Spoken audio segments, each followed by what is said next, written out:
Hey guys, Ty here.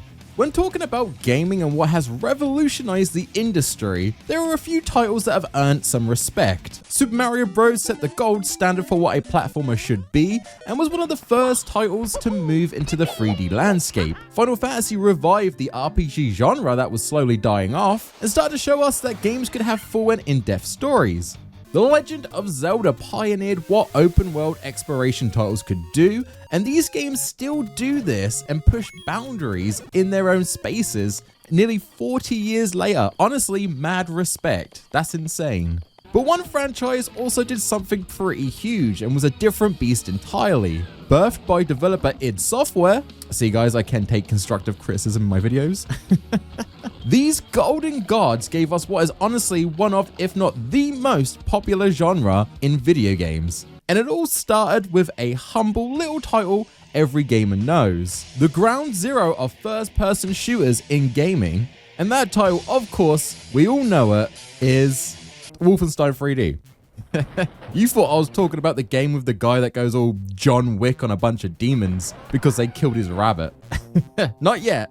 We'll get to that. Wolfenstein 3D actually is the beginning of FPS titles as we know it, and some tend to think it's the original Doom. And don't get me wrong, I get it. It's definitely the game that takes the genre more mainstream, and it was also crafted by id Software, and only released 1 year after Wolfenstein 3D, but that technically means Wolfenstein is the first one.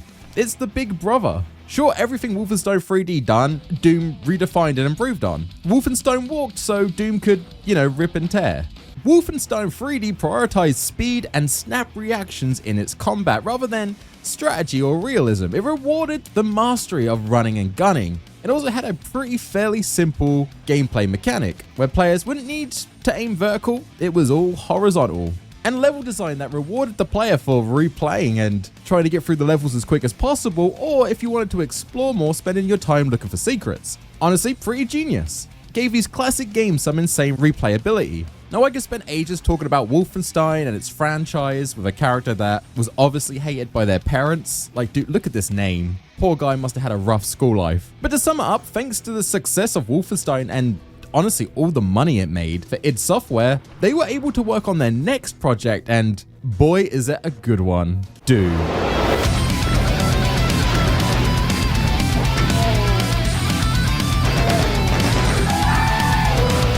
Now we've covered Doom 3, Doom 2016 and Doom Eternal on the channel already, but with Dark Ages dropping, oh my god, very soon, I thought it'd be kind of fun to round off with the classics that made the franchise. Doom 1, Doom 2, and of course Doom 64 in this video.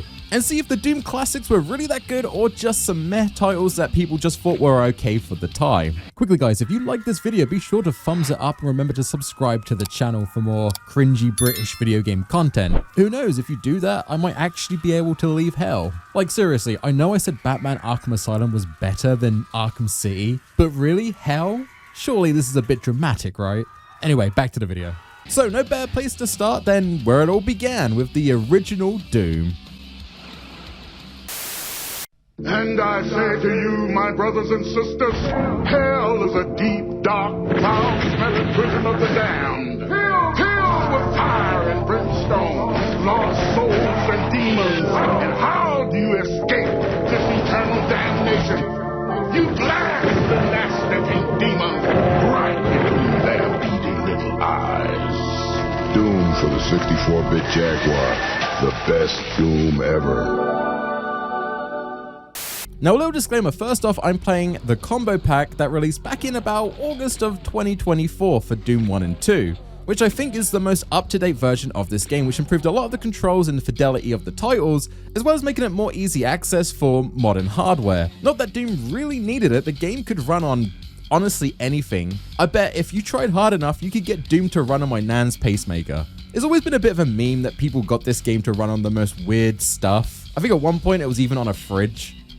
And it's been the case for years. Even id Software recently released a collector's edition where the box the games came in could actually run Doom 1. That's actually fire. But for me, the best part of this combo pack is the music. Oh my god, the music is insane. Doom has the most recognizable soundtrack You know it, heavy metal while shotgun raining demons never gets old, and especially for 1993, these tunes still slap hard.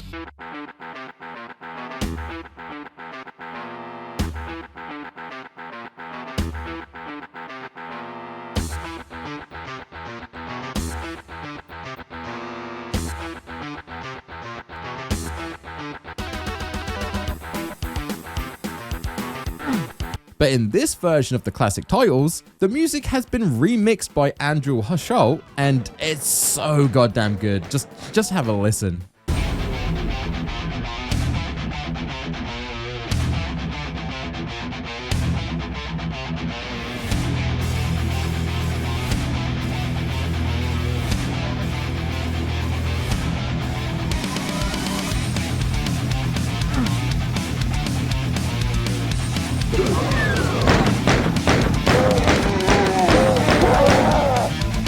Now, I didn't even exist when the original Doom first dropped on PCs, and it wasn't until the GBA port of Doom 1 that I first got my taster of ripping and tearing through demons. Honestly, it wasn't a bad port. It was pretty faithful of Doom 1. It didn't have the Thy Flesh Consumed episode, which kind of rounds off the title. But other than that, it was pretty good. Though the music was a bit rough, it was super tinny, but no, I was a child. I loved that shit. What I didn't remember though was how much this game trolls the player. Doom 1 isn't a hard game until episode 4, which, like I said, was the one that was cut from the GBA port, Thy Flesh Consumed. And honestly, the difficulty ramps up insanely in this episode. It feels like a Kaizo Mario ROM hack. Honestly, if I didn't have some of you guys rallying me in the live stream I did when I played these classics, I would have gone insane. Thank you so much. Also, if you'd like to hang out in streams, I stream relatively regularly on the Guyinthetie live channel. Link in the description.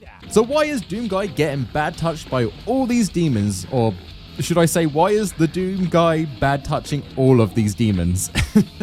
Well, you see, the players take control of the Doom Guy, a hard as fuck Marine that was excommunicated to a UAC base on Mars for decking his senior officer in the face after he ordered him to open fire on civilians. Honestly, base. Though what some people don't actually remember was before he went to Mars, the Doom Guy heads to a pet shop and adopts a little rabbit. This is very important, okay? Do not forget it. It's crucial to the story that spans like 10 games. The UAC base starts messing around with some portals and accidentally opens one up to hell. You know, as you do. And that's kind of it really. You rip and tear through waves of demons trying to lock this shit down. Eventually ended up in hell itself. So in terms of story, there isn't much to say. Everyone pretty much dies on the UAC base, and it is just the Doom Marine fighting off the Army of Darkness. And I don't know how, but he's actually winning. There's a fine line Doom walks between adrenaline running and gunning and horror. It's honestly kind of impressive. I mentioned in Doom 3 that was id Software's attempt at trying to do a more atmospheric horror piece, but honestly, it was actually here from the start. A lot of areas in Doom 1 actually made me think this is why that mechanic's in Doom 3, which is kind of wild. I guess that game wasn't as much of a black sheep as I thought. But it's quite wild. I never thought a game that was made and released before I was even born would jump scare me so much as this one did. Oh, hello. Should have known. My shit's gone. Fuck.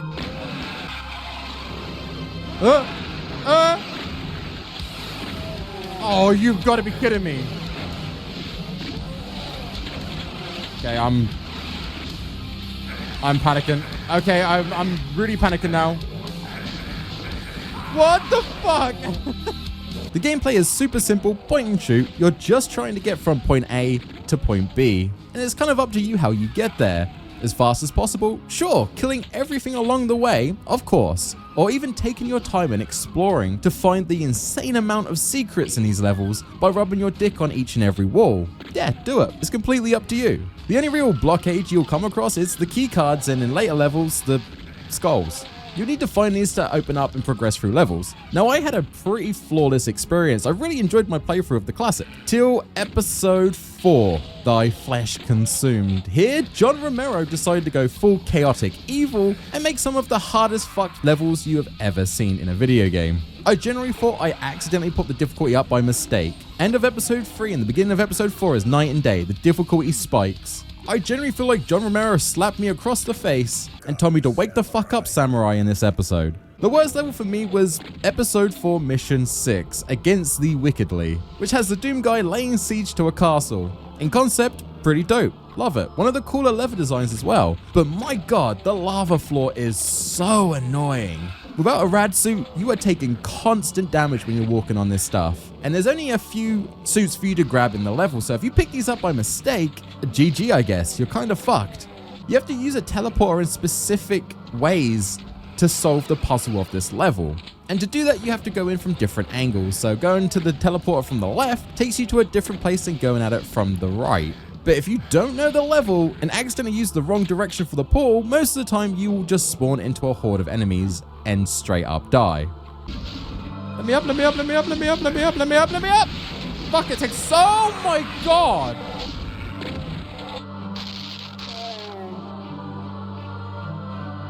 What the what just killed me?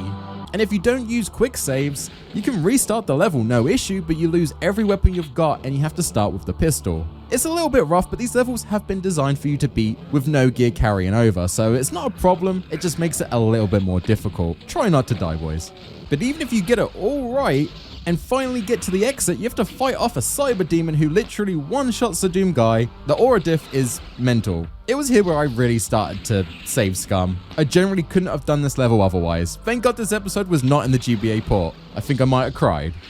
Cheating, more like winning. I'm glad you got my back, Quack.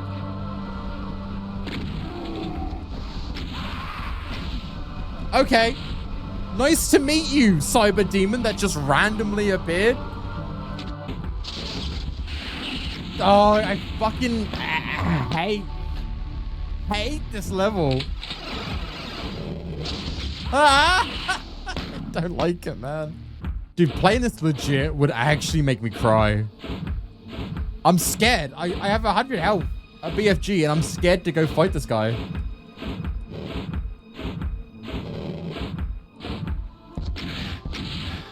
One rocket, 150 health.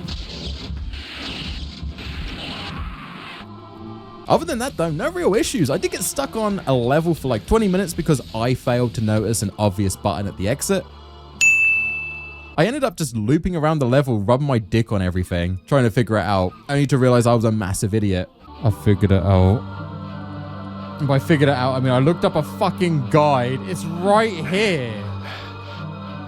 I just needed to press that. Oh my god. Yeah, I know.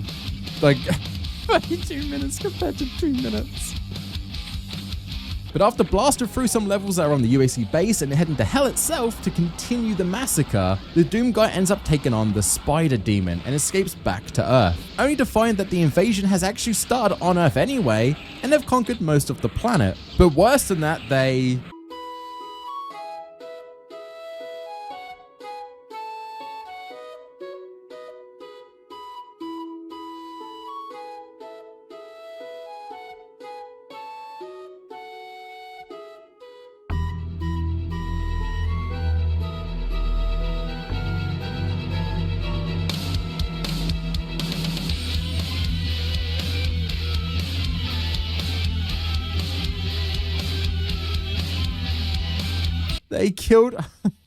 they killed off Doom Guy's pet rabbit and put his head on a spike.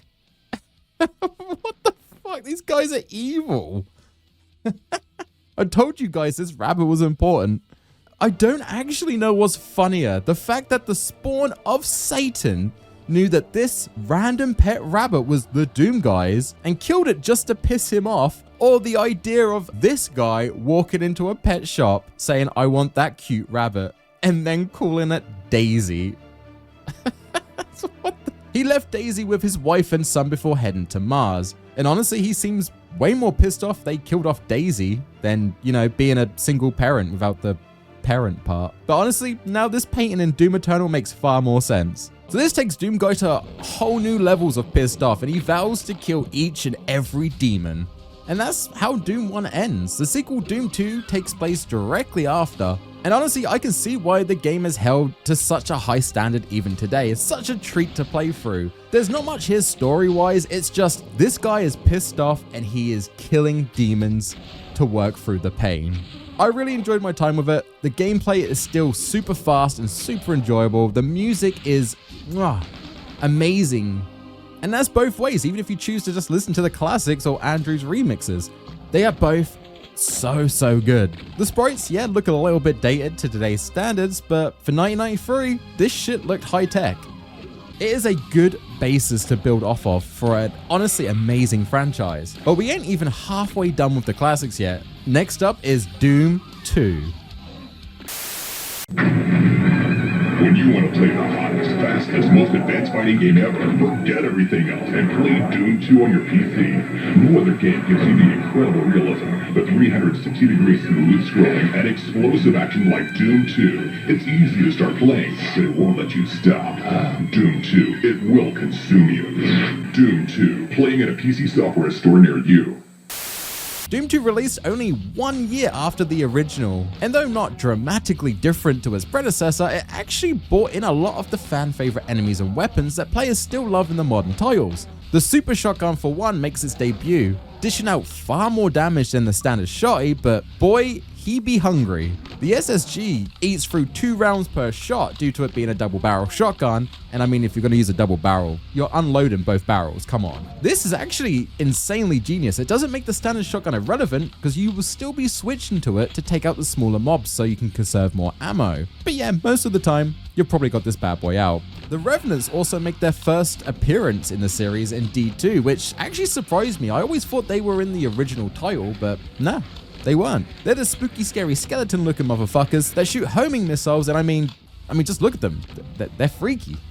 Doom 2 has way more fun with its level design as well. There's subtle nods to past titles like Wolfenstein. Like I mentioned, not much different to Doom 1. Gameplay is very similar, which, honestly, bit of a double-edged sword. Sure, why mess with perfection, but I do feel like this feels more like an expansion to the original Doom. Call it Doom 1.5. If it released like that or just Doom again, but more, yeah, I'd understand. And a lot of gamers did feel like that. This game was still worldly received as an amazing title, but people were a bit like, it's the same again. Was hoping they would add a lot more. But to me, honestly, I think this is the best Doom game in the classic series. The levels to me are far more complex, much bigger. Like, look at the size of these maps compared to Doom 1. I can see why D2 needed far better hardware to run back in 1994. These levels are huge. So big, in fact, the developers had to get creative with how they teach the player to move forward in them. Did they really just put a giant arrow on the floor? Gee, I wonder which way I need to go. Oh, fuck. Yeah, I'm not gonna lie, that's kinda dumb, but my favorite levels being, honestly, any level on Earth in the main cities. And the difficulty, man. Doom 2 doesn't pull any punches. Right out the gate, it feels like it's just the next level after the final boss of Doom 1. It does not ease you in at all. I really feel like the devs took inspiration from the fan-created projects and mods during Doom 1's reign. D2 really does feel like I'm ripping and tearing through armies of hell. There are just so many mob massacre sections in this title, and I love it. This feeling here, this is why I love Doom. So much adrenaline, switching weapons, trying to deal with several different types of mods. God damn, it's so amazing. I want to bottle this feeling up and sell it. I might catch a little bit of flack for this, but my favorite level in D2 is actually Tricks and Traps. I find the freedom in this level so fascinating. You open up to just a bunch of doors, you can go through several of them in any order you want, but the trick, get it, you know, because the map's cool, is to work out the best method for you to take on these rooms. Progressing through them is really hard, and though you could just do it in any order, there's obviously a way to do this that's way more optimized.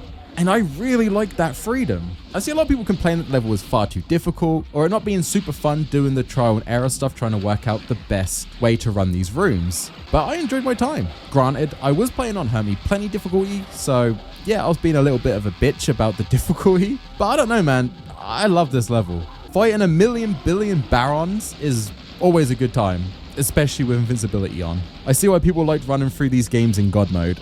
It's so good. My least favorite map definitely gotta be Citadel. Not because it's too hard or the puzzles are too much for my monkey brain. I just felt like an idiot for 20 plus minutes trying to figure out what the hell am I supposed to do. It doesn't help that it gives me a bit of PTSD of E4 M6, having Doom Guy essentially taken on a castle again, but I just didn't get this map. The first 3 quarters, fine. You can explore around the outside or just go straight in and take out the mobs. That's fine. But then I kind of got stuck. I didn't know how to get to the yellow key. I see it right there. I don't know how to get it. I eventually found it by using a teleporter to take me to a specific corner of the map and just picking it up and ending the level. Brilliant, completed it, only took me like half an hour. But I must have missed something. The teleporter I used is in this actually really cool looking red building. Beside the citadel, we get some cool fights with big mob rushes. It's great stuff. But getting here is a secret. This is a secret area. That means the only way I managed to complete this level was by using a portal in a secret level, not just progressing through it naturally. And I feel like that was wrong. Again, I probably did something wrong, but man, I did not like this map. And you guys in chat seem to have repressed this level or something. No one told me how to do this. And I swear it's because you want to see a fat British nerd raging at a video game from the 90s. But all in all, love the levels, but man, nothing compares to my utter hatred to the final level in Doom 2. But we'll get to that. Story-wise, it's Doom. The plot is very much on the diet side again, but it does take place directly after Doom 1, with the Doom guy taking out the spider demon at the end of that game, heading back to Earth, finding dead Daisy, and his family, and deciding he's going to take out every demon that's on Earth. By this point, the world is completely overrun, and the leaders of the world are trying to cram everyone onto a space shuttle and send them off the planet. But the demons are making that difficult, so we go across 32 levels and trying to help out, one demon kill at a time. I do like that some of the levels try to incorporate a bit of a story. Instead of just being a random button at the end of the level, one level has it so it's a button that sends everyone off the planet. That's cool. A little bit of storytelling sprinkled into some cool gameplay. And we do just that. We send off what is left of humanity away from the planet, and Doom Guy decides, I'm going to take the fight back to hell again. The guy just loves this place so much, he wants a second helping. Unfortunately, this area does leave a horrible taste in my mouth for Doom 2. Before this level, I would say definitively this is the Doom experience, the best in the classic titles. But man, this final boss shaves points off. It only takes 3 fun-sized rockets to kill off the Icon of Sin. Pretty easy, but getting to that point is so poorly done mechanically. It's so annoying. You have to climb up these steps, turn on this platform that will get you high enough to actually shoot the boss, while he is constantly spawning random mobs every other second to stop the Doomslayer from progressing. And I mean random. It's complete RNG. Sometimes a few imps or a baron or two, not a big issue, you can just concentrate on the boss. But in some runs, he'll just go straight to arc files, which makes the whole experience awful. It makes this final level like a roguelite. Actually, a Doom roguelite would be amazing. Does that exist? Anyway, while these random mobs are spawning, you need to lower this platform, stand on it, and get to the right height to shoot the Icon of Sin, right in his little letterbox. But it's only at an exact angle, so if you miss the perfect shot, you will be too high to try again. So you have to do the process again. Jump off the platform, bring it down, try and make the shot right this time. The whole time you're getting completely bombarded by demons, and each second they are getting bigger and bigger in mobs because the Icon of Sin does not stop spawning them. It got so bad that I started to actually experience lag in Doom 2 on an RTX 5080 in 2025. What the fuck? Oh, and did I mention that the floor is lava too? So you're just gonna be taking damage non-stop. And you have to do this 3 times. Man, fuck Miyamoto and this rule of 3 bullshit. It took me so many attempts to achieve this final boss. And I'd like to say I got better. Bit of skill came in. I was in gamer mode. I sat up from my chair. But I honestly think it was RNG. I think I just got lucky with what mobs spawned so I could keep attempting. I feel like I did get a method for the shot when I started counting down from 5 as soon as I got on the platform. But again, I think it was just luck. It was just not fun. The spider demon in Doom 1, it was a bit underwhelming. Couple BFG shots, boom, game's completed. But this, my god, it was not worth it. I would have rather let the demons have Earth than deal with this again. But with the Icon of Sin dead, the portal gets closed and Doom Guy, running man's back to Earth with a job well done. The explosion was so big it actually killed off most of the demons in hell. Most. And it feels like the day is saved. And that's Doom 2. Doesn't do much different from his predecessor, but in all honesty, it didn't really need to. They tried to up the final boss, making it a bit more of a cinematic fight, but no man, it just cheapens the whole experience for me. The music, still fire, absolutely love it. A bunch of new soundtracks were released in Doom 2. They did reuse a few from Doom 1, but the game came out a year later. Can't really get too upset about that. And we have Andrew Schultz remixes again, which are absolutely class. Love this stuff. Go listen to it on YouTube. But yeah, Doom 2, it's gotta be my favorite Doom in the classic series. I think my favorite still is Doom 2016. I feel like that just felt almost perfect to me, but I'm not gonna dive into that. I've done a whole video on Doom 2016, go check that out. And I know I skimmed over a lot of levels in Doom 2. It's not really my style to go through each and every one, which is a shame. They are made by different people and they have their own personalities in these levels. If you want to check out honestly better content, YouTuber by the name Carbine64 did a video on Doom 2 where he broke down each and every map in the game, and it's super comedic. It's a good time. I had a watch. It is great stuff. Go check it out.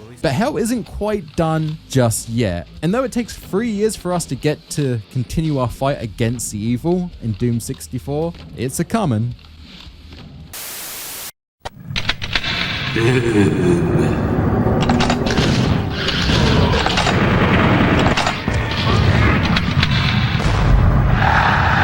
やるかやられるか Doom 64 8月1日発売 Doom 64 released on, well, you're never gonna guess what it released on. And though still, like all Doom games, it was pretty well received by players and critics, it was still the weakest one in the series so far. But how? New horsepower from the N64? How could they go wrong? Well, the devs thought it was still a bit too early to drop the sprites for 3D models. In case you didn't know, this was kind of a turning point in the gaming industry with this generation. Franchises like Zelda and Mario were adopting the new, cool, totally tubular 3D models, which left gamers absolutely gobsmacked back in 1997. I mean, this looked fucking real in 97. So when Doom 64 still stuck to its guns with sprites, it kind of got smirked at for being a bit outdated. But doing this meant they could go all in on the lighting and higher res textures. And man, they knocked it out of the park. Doom 64 looks fantastic. I was blown away. The lighting is so far ahead of its time, and after playing it, I can see why they went all in on lighting in Doom 3. They did such a good job here, with less horsepower than you find in those health fitness rings. It's mental.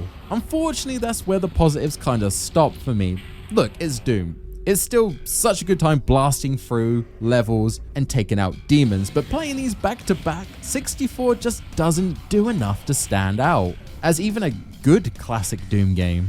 Like I said, the maps look super nice and have far more atmosphere, but they get a little bit repetitive. The mob placements don't feel strategic in any way. It just feels like they've thrown a bunch of guys here and want to see if the player can deal with it. Drastically different to Doom 1 and 2. In those games, it always felt like the devs were planning 2 moves ahead. Always thinking, if we place an enemy here, what will the player do and how can we make it more difficult to do that? And it made the difficulty feel earned. Here it kind of just feels like a my first Doom ROM hack.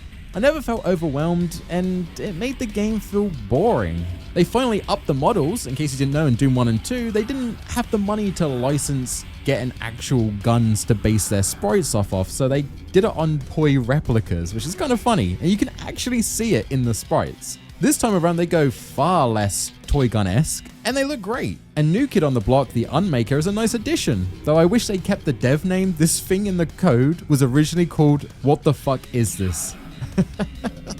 That's such a good name. I wish that was still in. But some things felt like an odd choice. For instance, the super shotgun. Still love this thing. Used it most of my playtime. Why the fuck is there no loading animation now?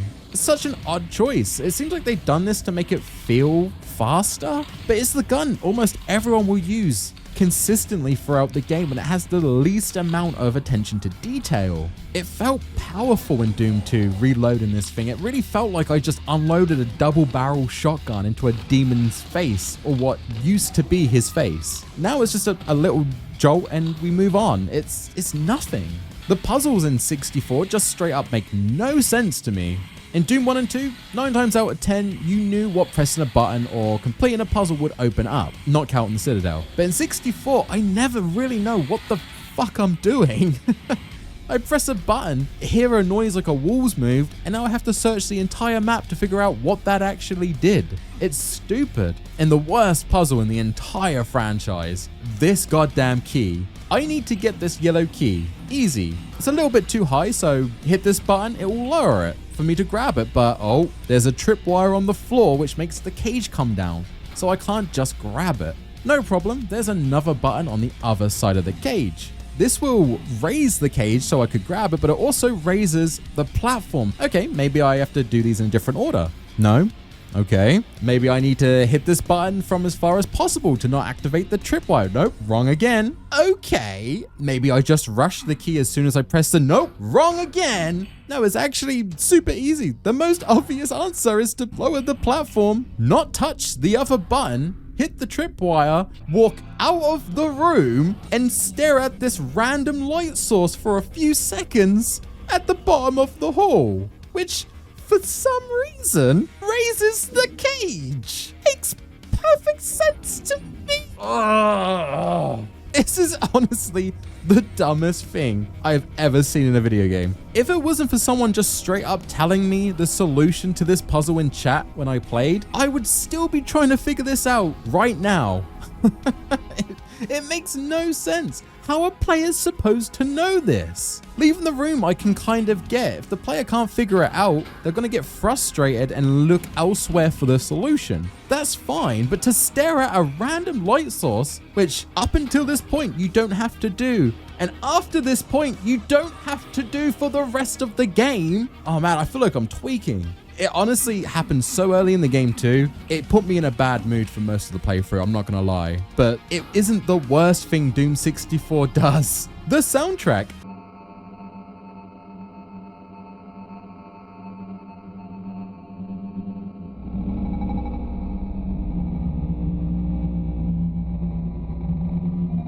Where the fuck is the soundtrack? I thought maybe at the start of the game they were just going for more subtle backing sounds to make it more atmospheric, and then when shit gets real, the heavy metal will kick in, but no, it never comes. And just like my wife, it pisses me off. When people discuss Doom, the franchise of Doom, the soundtrack is one of the biggest talking points. It's what makes these games so much fun to play. Why do we trade this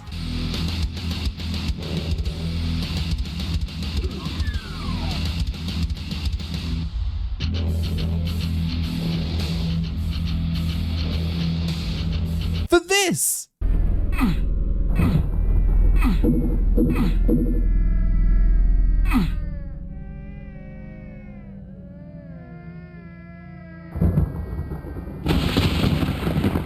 I want heavy metal, not a baby crying. I'm sure not everyone cares that much and maybe prefer the more atmospheric pieces in Doom 64. And that's fine. I don't agree with it, but that's my opinion. But it made me not like this game as much. It's odd. Without the hard-hitting tracks, ripping and tearing feels more like doing a chore just to complete a level rather than heart-racing gunplay. Now, before you start writing that comment, Michael, the ambient soundtrack isn't bad. Aubrey Hodges does a great job, and if it was in any other horror title, it would be amazing. Just not in classic Doom. The game plays the exact same as the other classic titles, so it just feels weird to have such a tone shift. In Doom 3, sure, the gunplay was slowed down to be more horror-esque and slower paced. So of course, having a dude go into town on his guitar 2 inches from my eardrum would not fit the vibe, but it definitely could have in this game. Again, personal preference, but I didn't like it. It's such a difference to the other titles that people actually went to the internet thinking their copies were defective as there was no music. Which is actually pretty funny, but wow, just wow. I even see people asking for suggestions on what songs to put on while they're playing Doom 64. Anyway, the levels are back to being more compacted, less explorative and smaller, which shouldn't be too much of a problem, but I do feel like I'm just running in circles most of the time in 64. Anyone else get that? I feel like there's always a reason for me to have to go around the map 3 or 4 times until I complete the level. But hang on there, Ty, I hear you say. I thought all of hell was destroyed. I thought the war was over at the end of Doom 2. Why are we killing demons again? Well, you see, after Doom Guy LMFAO'd back to Earth feeling overly satisfied after the all-you-can-eat demon buffet he was at, it turns out that he isn't too good at his job. One, and I mean one demon survived. One soul, almost dead Archvile survived, and though it was dying, slowly over a couple of years, it just respawned hell, demon by demon. I guess this Archvile was the 1% of bacteria no one can seem to kill. I think that's pretty good for a basis for a story, and I'm not sure if it was attention to detail or development difficulties, but in Doom 2, there are no Archviles, so it kind of makes sense. They could respawn anything in a map the player has killed, but they could not resurrect other Archviles. So there not being one in Doom 64 honestly makes a lot of sense. I fuck with that. Intentional or not, that's pretty good story writing. Anyway, the demon pops out a bunch of babies all over the place and basically restarts the war. Doom Guy feels pretty pissed off that he's still got to fight these demons. Though to be fair, I think he's actually kind of happy about it. I mean, look at that smile.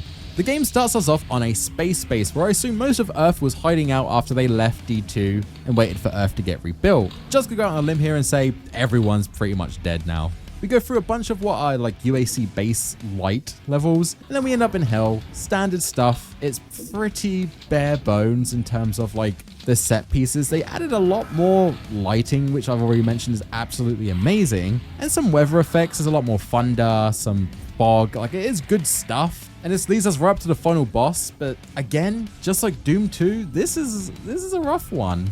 The smartest way to play through this game and to have the easiest time defeating the boss is collecting these demon keys. These actually upgrade the Unmaker, making it insanely OP once you have them all. These keys can also be used in the last level that blocks these teleporters that spawn out a bunch of enemies before you fight the final boss, the Mother Demon, the turd-ass looking ass demon. So, totally hypothetically, and not a real scenario, if you're a fat British gent in great neckwear attire, and you play through the game not collecting a single one of these demon keys in the secret levels, you have to waste so many resources fighting an army of mobs before you even get to the final boss. And if you get through that wave of demons, you have like no ammo to deal with the final boss. It's so hard, like so hard. The Mother of Demons is super fast, and she has these homing missiles that are way faster than the player. So if she shoots these out, it's near enough impossible to get behind cover and like not instantly die. She also shoots this flame trail out every couple of seconds, non-stop throughout the fight, and if you get hit by this, you take some damage and you get kind of stun-locked in the air.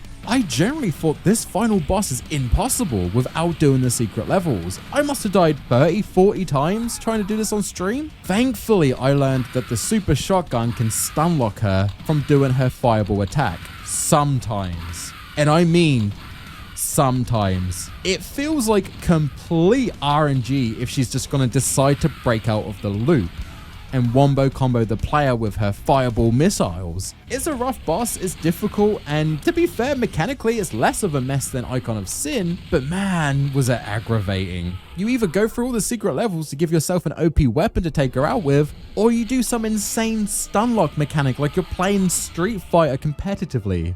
And even then, it is just flip of the coin if she's gonna break out of it or not.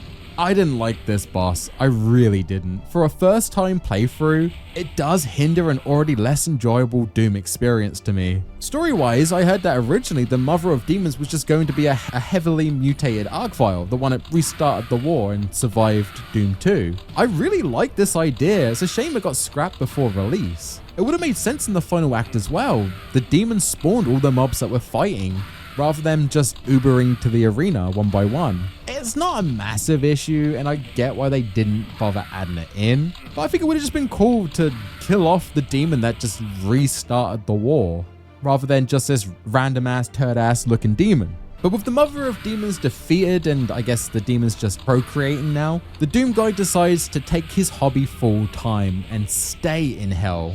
Not trying to get back to Earth and the humans, but staying in hell, killing off demons for the rest of time. Honestly, sounds like heaven for him. That way they can't return to Earth and cause more mischief. Unless, you know, he gets tricked into a coffin and the humans go looking for fossil fuels on Mars, but we'll get to that when we get to that.